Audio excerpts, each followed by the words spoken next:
Tulfo Brothers naman, suportado ang Senate Presidency ni Escudero sa 20th Congress.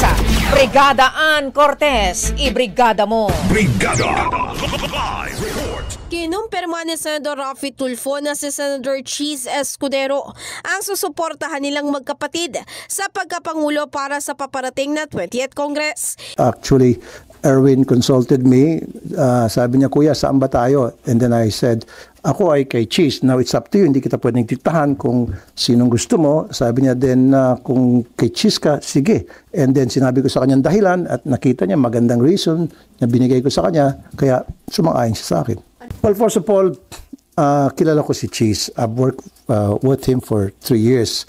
At halos parehong work ethics namin. Agresibo siya pag meron siya mga bills na gusto mapasa, especially mga tinatawag na priority bills.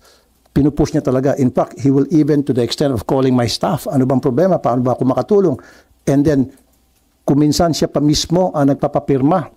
Inamin din niyang may nakarating sa kanya na tila panliligaw pa ni Senator Tito Soto, pero ito raw ay huli na dahil nakapagdesisyon na siya. Bagamat nasa 1 linggo pa bago ang pagbubukas ng regular session ay naniniwala ang senador na wala nang makakapagpalit ng kanyang isipan. Pinabulaanan din niyang may hiningi siya kapalit nga ng botong ito dahil kontento na raw siya sa hawak niyang Public Service at Migrant Workers Committee. In the heart of changing lives, ako si Brigada Ann Cortez ng 105.1 Brigada News FM Manila, The Music News Authority. Ang bahaging ito ay hatid sa atin ng Fast Relax. Tanggal ang sakit, ora mismo.